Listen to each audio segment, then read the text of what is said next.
Salut à tous, on se retrouve pour une nouvelle vidéo. Je vais ouvrir du Dimension Force, le dernier set de Yu-Gi-Oh! À l'intérieur de cette boîte, à la base, j'étais pas non plus super excité parce qu'il y avait beaucoup de cartes pendulaires, ce qui m'intéresse pas nécessairement.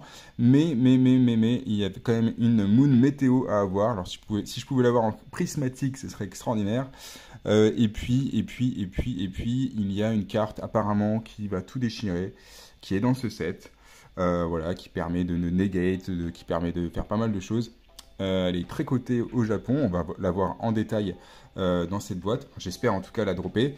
Mais voilà, ce sera une carte à surveiller dans l'extension française quand elle sortira. Allez, c'est parti, on commence. Comme d'habitude au Japon, on a un promo pack. À l'intérieur, on peut avoir une prismatique. Ce serait vraiment cool de l'avoir. Et je vais l'ouvrir même maintenant.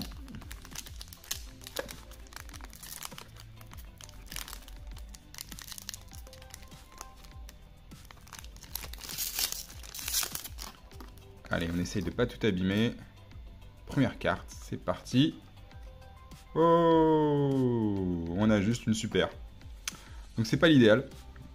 Elle est jolie, hein, mais on aurait préféré avoir au moins une secret à l'intérieur. Donc là, on n'a pas de secret dans ce promo pack, on n'a pas de prismatique dans ce promo pack. C'est pas grave, hein, c'est peut-être là-dedans. Enfin, en tout cas, on croise les doigts. Donc il s'agit d'une carte de l'archétype qu'on va retrouver dans cette boîte. Donc c'est la Therion's Ring The Colosseum Saucer. Voilà le nom de la carte, du coup de cette carte magique. Voilà, tout simplement. Alors après, je vais peut-être pas vous décrire tout ce que fait cette carte, mais en gros, voilà, elle se joue avec les monstres Therion. Voilà, en gros, vous pouvez ajouter un monstre Therion de votre deck à votre main, et une fois par tour, si votre monstre est détruit dans la bataille, vous pouvez envoyer du coup une carte Therion ou un Perpetual Engine Agiro System, donc ça va être une autre carte, de votre deck au graveyard à la place. Voilà. Voilà ce que fait cette magie.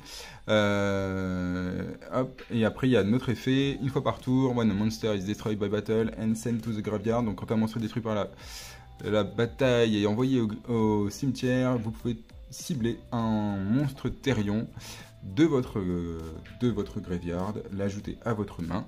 Donc ça, c'est pas mal pour faire revenir justement une des cartes maîtresses de l'archétype. Et voilà, vous pouvez uniquement activer une seule carte par tour. Voilà, voilà, vous savez tout sur cette première carte, la Therion's Ring The Colosseum Saucer. Allez!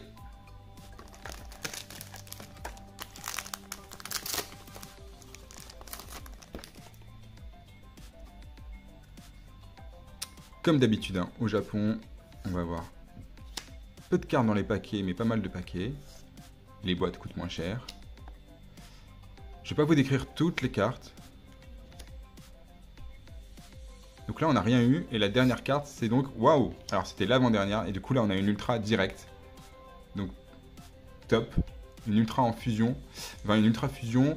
Donc ça, c'est vraiment pas mal. Donc ça, c'est la Abyssal Dragon Alba Renatus. Elle était aussi disponible en Ultimate, en Secret et en Prismatique. Donc là, je l'ai eu en Ultra. C'est sa rareté la plus basse dans le set OCG.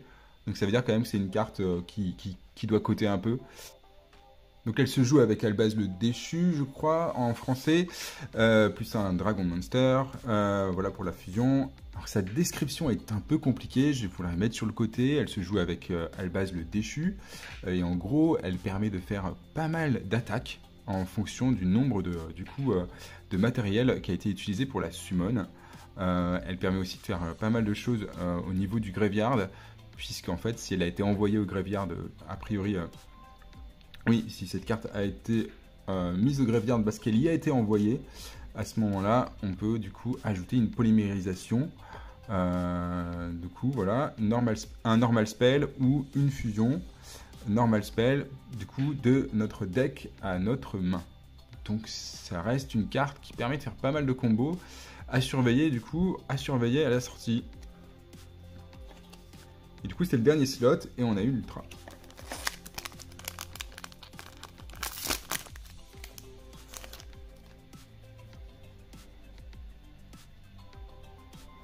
On continue.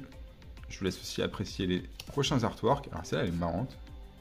Donc c'est une carte qui doit être assez marrante à jouer, un peu à double tranchant, mais je pense que elle doit être assez fun, puisqu'en fait elle permet aux deux joueurs à la fin de son effet, tout simplement pour reposer du coup le nombre de spells ou trappes de leurs mains, voilà, sur le plateau.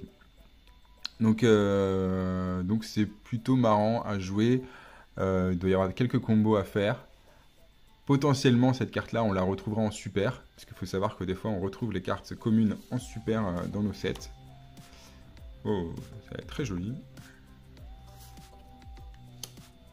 Et on finit avec une rare. Voilà. Et on continue avec un Champion héroïque. Voilà, une carte Xyz qu'on retrouve du coup dans cette boîte. On a du coup ici une carte pendulaire. Donc ça, c'est la Symphonic Warrior DJs. Notre carte jar, flip jar, voilà. Une petite carte piège zombie, archétype zombie du coup. Et puis pour finir, on va avoir notre monster. 1400 quand même d'attaque, 2500 de défense.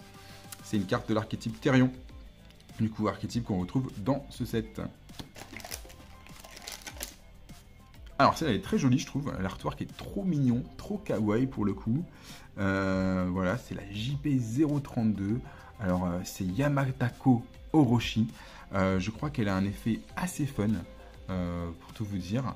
Voilà, elle a un effet où en gros, elle peut être considérée comme un monstre de niveau 8 sur le champ de bataille.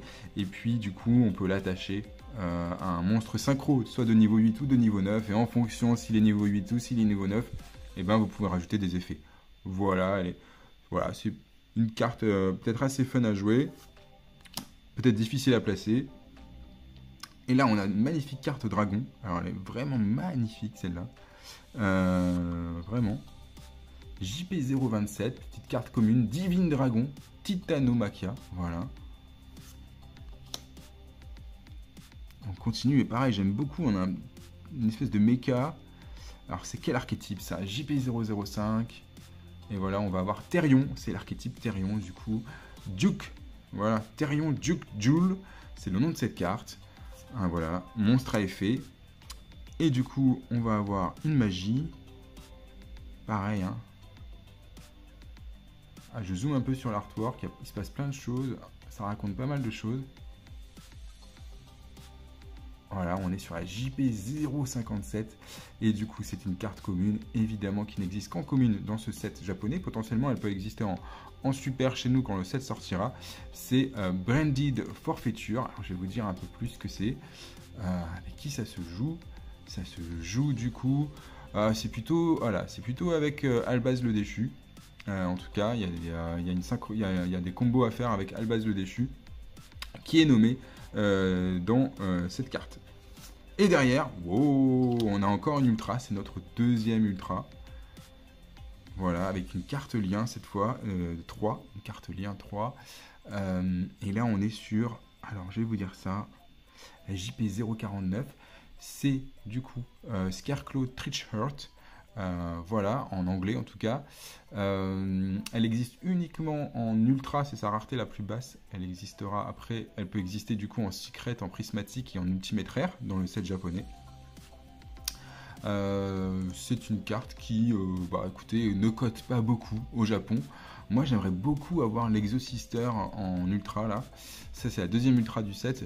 J'aimerais beaucoup avoir l'Exosister et du coup la Moon aussi, ce serait pas mal. Bref, en secret, puisqu'elle existe qu'en secret la Moon. Bref, on croise les doigts et on enchaîne avec une petite carte commune, la JP du coup 026 qui est la Light Low Medium. Oh, celle-là elle est très classe aussi. Pas mal. Hein. Un monstre, attaque 0, défense 1700. C'est la JP010. Donc on est plutôt sur Scarecrow encore, Veronéa. Donc on a une Scarecrow en lien tout à l'heure en ultra. Ouh, alors ça c'est pas top. Une espèce de mecha, je sais pas ce que c'est ce truc là.